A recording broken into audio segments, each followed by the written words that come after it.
Malha frenas, né? Muito bom com a situação. Olá!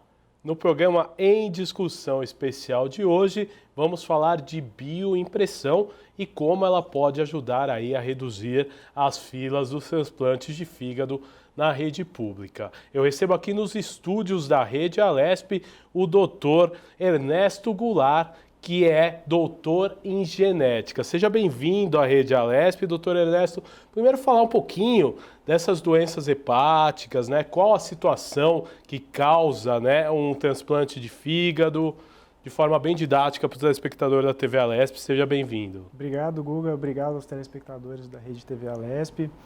É um prazer estar aqui hoje podendo falar um pouquinho sobre o nosso trabalho. Bom, falar um pouquinho sobre doença hepática. A doença hepática é um conjunto de doenças, certo, Guga, que acomete aí uma boa parcela da nossa população. Hoje no Brasil, estima-se que nós temos aproximadamente 5.800 pacientes em fila de espera para transplante de fígado, isso só no Brasil.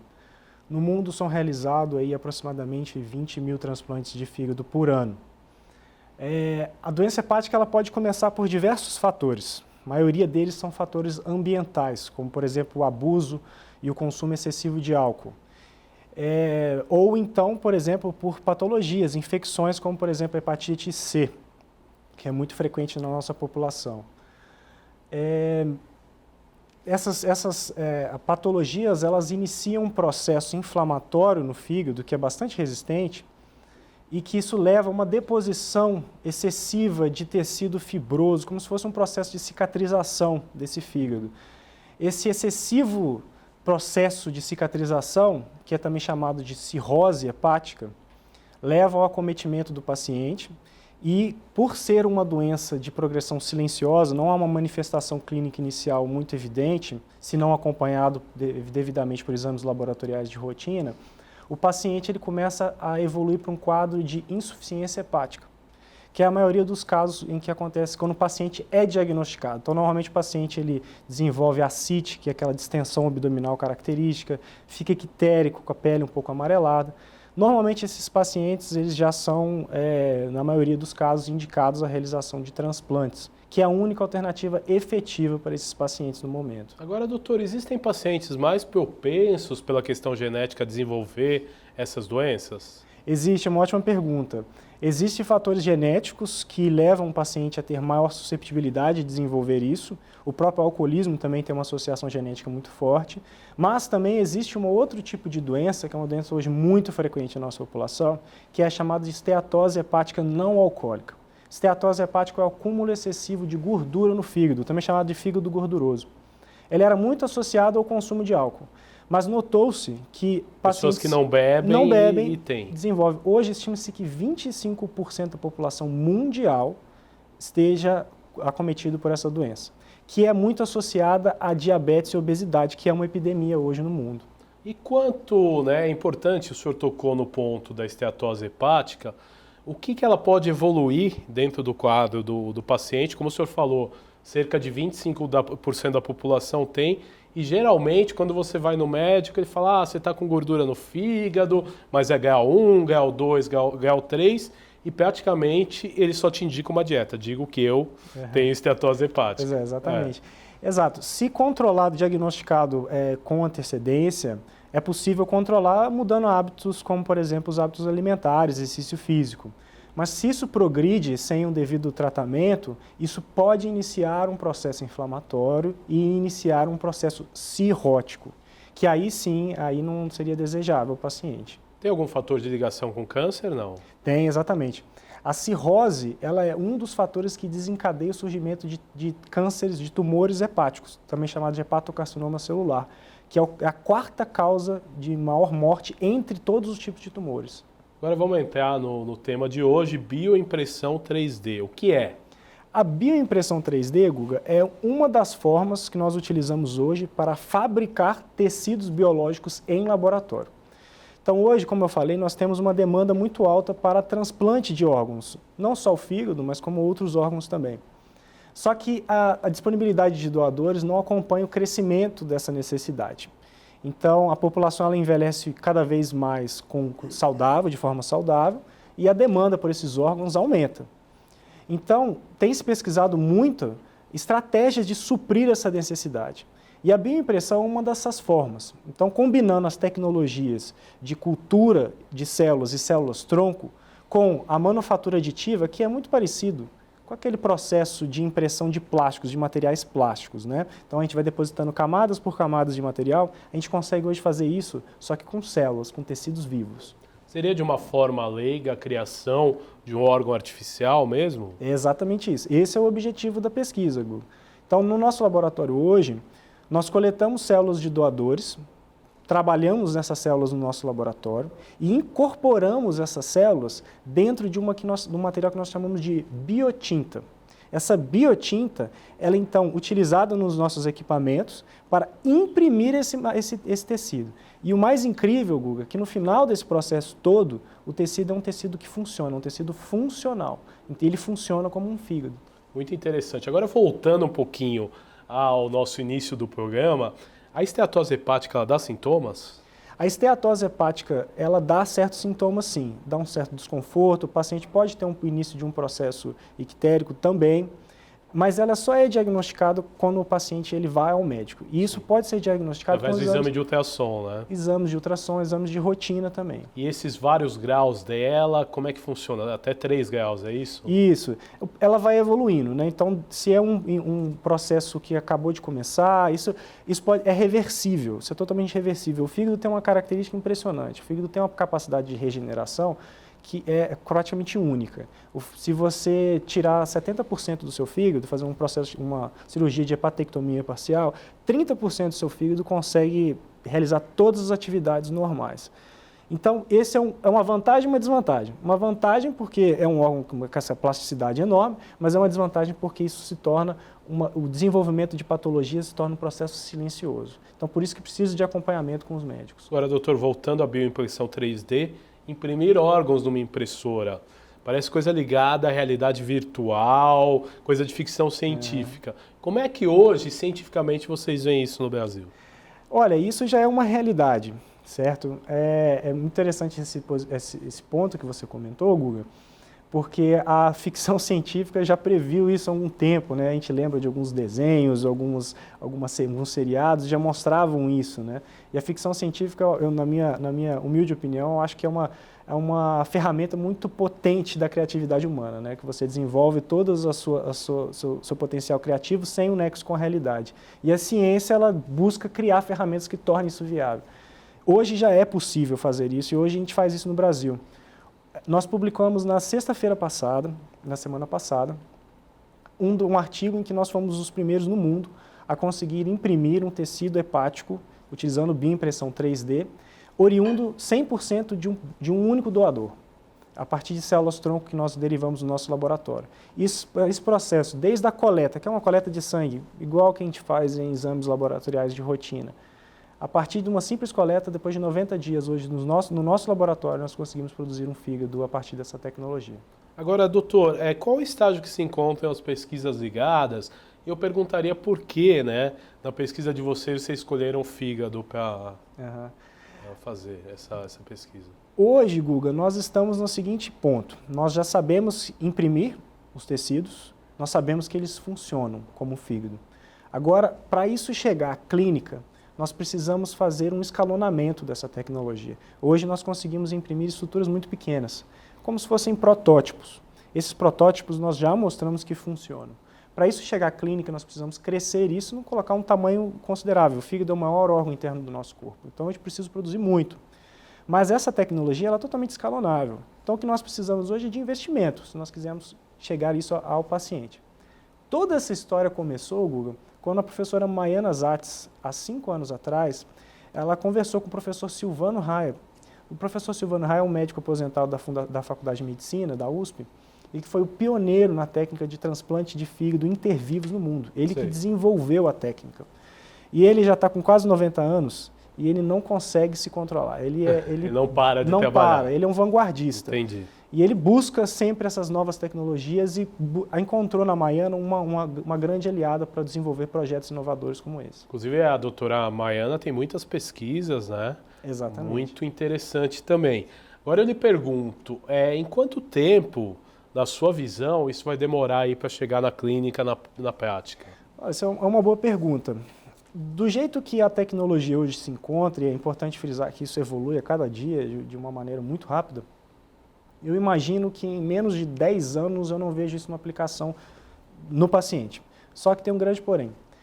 Como evolui muito a técnica, amanhã pode surgir uma tecnologia disruptiva em que o preço caia, a eficiência do método aumente significativamente. E esse tempo que eu considerei aqui agora de 10 anos pode ser reduzido significativamente. E esses investimentos são de capital público ou privado hoje? Ótima pergunta, Guga. Esse projeto foi 100% financiado pelo dinheiro da FAPESP, que é a agência de apoio à pesquisa do Estado de São Paulo. E a FAPESP foi crucial nesse projeto. Sem a FAPESP nós não conseguiríamos chegar onde nós chegamos hoje. E é importante a gente falar isso justamente para mostrar para o contribuinte do Estado a importância da FAPESP em apoiar projetos como esse que têm um impacto direto na saúde da população. Agora, doutor Ernesto, quais os principais benefícios aí, vamos pensar lá na frente, a técnica usada já clinicamente nos pacientes, quais os principais benefícios que nós vamos ter para o ser humano? São muitos, né? Então a gente falou de alguns pacientes, como por exemplo o paciente cirrótico, né? Mas que já é a grande parcela dos pacientes que precisam de transplante de fígado, mas isso se limitando a só fígado, mas essa tecnologia pode ser aplicada para todos os órgãos e tecidos. Mas dentro de fígado especificamente, na hepatologia, eu vejo isso também sendo aplicado a pacientes pediátricos que são portadores de mutações genéticas, em que esses pacientes, muitas vezes, eles têm que se submeter a dietas extremamente restritivas e, eventualmente, a maioria deles até os 18 anos têm que ser transplantados. Talvez esses sejam os pacientes que precisem mais de soluções como essa. E nós acreditamos que esse seria o nosso primeiro alvo, conseguir criar alternativas para esses pacientes em sofrimento. Agora, isso diminuiria consideravelmente a fila de transplantes, né? Exatamente. Eu gosto de falar que a gente tem que ter um objetivo ousado. O objetivo do nosso grupo de pesquisa, e assim como outros grupos no mundo, é zerar a fila de transplante. Esse é o nosso objetivo, criando essas alternativas. Se nós chegarmos perto disso, já é ótimo. Se nós conseguirmos criar estruturas, ferramentas, tecnologias que consigam reduzir, já seria suficiente. Mas o objetivo tem que ser ousado, nosso objetivo é zerar a fila de transplantes. Agora, você mencionava, né, a pesquisa ela pode se estender, né, e essa tecnologia ela pode ajudar outros órgãos. Na sua visão, quais os órgãos mais próximos de uma nova pesquisa? Hoje, Guga, já tem aplicações dessa tecnologia, como por exemplo na área de pele artificial, principalmente para queimados graves, e também na área de, usando essa tecnologia para teste de drogas. Então a gente pode criar órgãos em laboratório e ao invés de a gente usar, por exemplo, animais de experimentação, a gente pode trabalhar com esses órgãos em laboratório, em cultivo, reduzindo a utilização desses animais e já testando as drogas ali, no tecido humano. Isso já é feito. Então isso já é uma aplicação que já acontece hoje. Só para a gente ter uma ideia, esse já é um mercado que já tem um valor, essas tecnologias já têm valores, já tem empresas nessa área, inclusive algumas empresas aqui em São Paulo já começaram a trabalhar com essa tecnologia. Mas são empresas privadas ou setor público? Aí já são empresas privadas. Certo. São startups, são spin-offs de universidades como a Universidade de São Paulo, Unicamp. Várias dessas universidades já têm empresas que foram oriundas de projetos acadêmicos financiados pela FAPESP e que seus alunos desenvolveram um plano de negócios, uma empresa, e já estão vendendo essa tecnologia, por exemplo, para teste de drogas, para dar apoio à pesquisa também. Então isso agita o mercado. Hoje o mercado de bioimpressão no mundo ele é estimado em aproximadamente 4,1 bilhões de dólares, com crescimento entre 6% ao ano. E no Brasil, como é que está o mercado? É crescimento? Só São Paulo que tem essas pesquisas, outros estados? Como é que funciona esse cenário? Hoje no Brasil, Guga, já tem diversos grupos que trabalham com essa tecnologia. Eu destaco o nosso grupo, porque o nosso grupo da professora Maiana Zatz é um grupo de destaque mundial em relação a pesquisas com células-tronco e engenharia tecidual.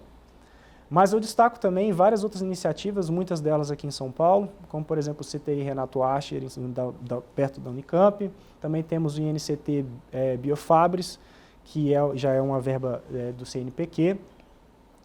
São iniciativas daqui do estado de São Paulo, mas diversas outras universidades no Brasil já trabalham com essa tecnologia, como por exemplo a Universidade Federal do Rio de Janeiro, a Universidade Federal do Rio Grande do Sul, já tem impressoras 3D instaladas lá e funcionando. Tem diversas outras iniciativas, com destaque. Agora, quanto aos números, a impressão 3D na medicina está em crescimento? Você falou aí num período próximo a 10 anos, mas esse teste intermediário, você falou, é feito em laboratório e depois em animais. É legal a gente explicar como é que funcionaria esses testes. Certo. Primeiro, a gente precisa provar que aquele tecido que nós fabricamos, ele funciona. Isso a gente faz tudo em laboratório. Depois nós vamos para os modelos pré-clínicos, que seriam em animais. Testar que aquele modelo que nós imprimimos, ele funciona num animal, por exemplo, que é um animal cirrótico. E ele consegue repor a função daquele animal. Depois disso, nós testamos um segundo modelo. Isso aí eu já estou falando entre 3, 4, 5 anos. Se o segundo modelo funcionar com sucesso, nós já podemos pensar num fase 1, que é um primeiro ensaio em humanos, um ensaio de segurança. E depois nós temos o fase 2 e 3 até a aprovação pelo órgão de vigilância sanitária, no nosso caso a Anvisa. Então por isso que eu estou falando aqui entre de 7 a 10 anos, porque tem todo esse desenvolvimento a ser feito ainda. Agora o senhor vendo aí uma perspectiva de futuro, você acredita que aí em 20, 30, 40 anos o ser humano pode funcionar com órgãos artificiais? Eu não tenho dúvidas. Isso é um caminho que já vem sendo traçado desde a década de 80, com o desenvolvimento de diversas tecnologias, e hoje a gente caminha a passos largos para isso. Agora, existe a estimativa hoje, durante as pesquisas, de quanto custaria um órgão impresso? Olha, é muito difícil precisar o valor, mas mais importante do que o valor financeiro, de quanto que custaria, é o benefício que isso traz para a população. Porque a gente tem que lembrar que esses pacientes, eles estão entre a vida e a morte. E isso não tem um valor muito bem capaz de ser estimado, né?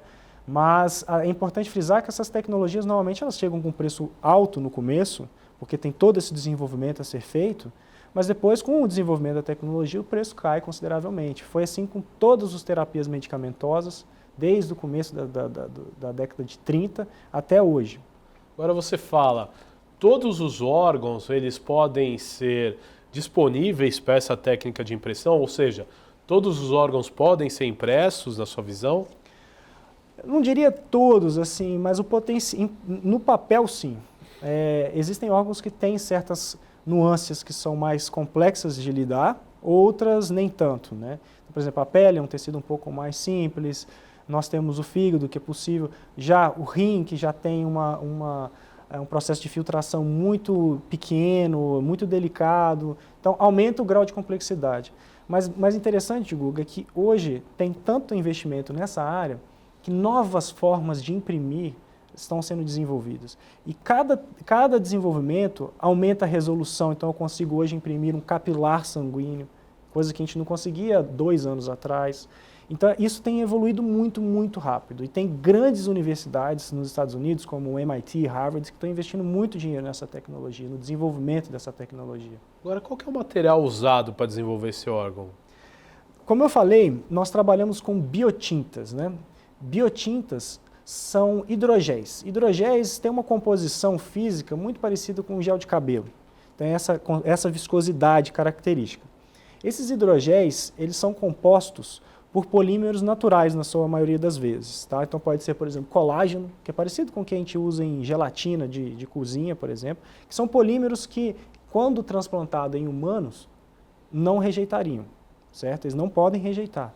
Mas tem outros polímeros como alginato, enfim, outras tecnologias, que esse material, essa tinta, quando incorporado com células, forma uma mistura e que ao final do processo de impressão, nós podemos utilizar uma reação de reticulação que dá enrijecimento a essa matriz ela consegue ser manipulável, porque até então ela tem aquela consistência de gel de cabelo.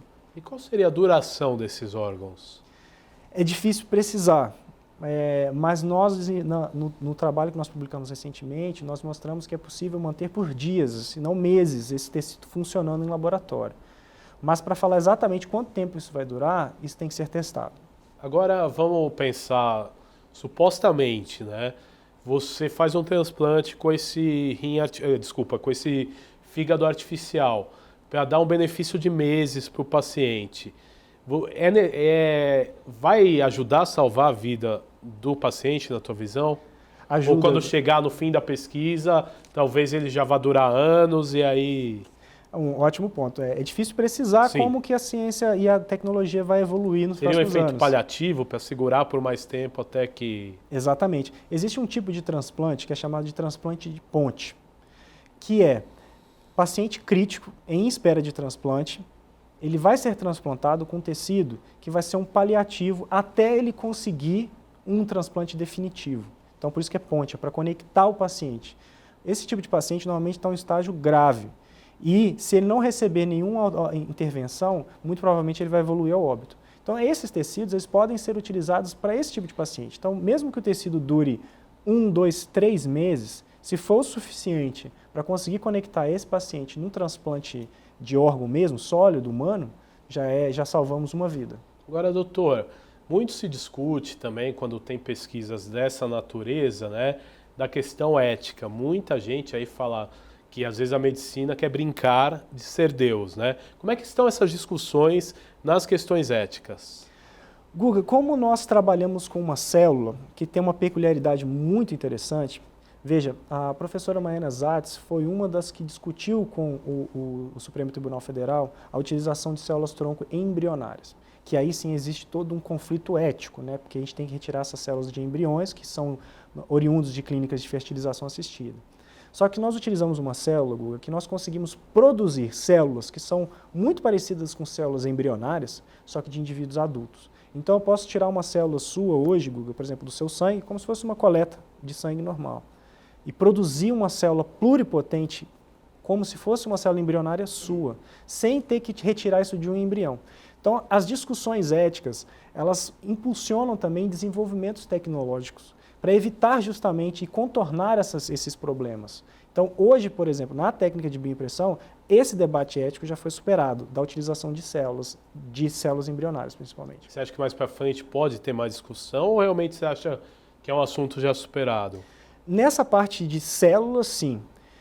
Existe um debate sobre a disponibilidade desses órgãos, a quem esses órgãos vão ser oferecidos, certo?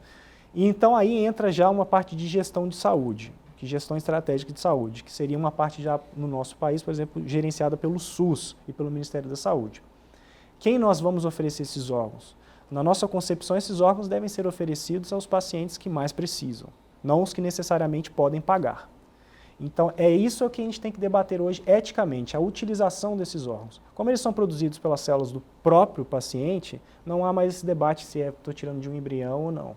Agora, você acha que ao longo do tempo, né, esse pode ser um procedimento, por exemplo, que só vai estar disponível na rede privada, como certas técnicas aí avançadas de cirurgia e tudo mais? Ou você acha que o caminho dessa pesquisa é para que o SUS mesmo administre isso? Nós gostaríamos muito do envolvimento do SUS nesse processo, porque nós realmente acreditamos nisso, que o paciente que mais precisa é o que deve receber primeiro, não necessariamente que ele consiga pagar por isso. Mas o SUS, ele garante o direito ao acesso à saúde a todos os brasileiros. Isso é uma conquista do povo brasileiro.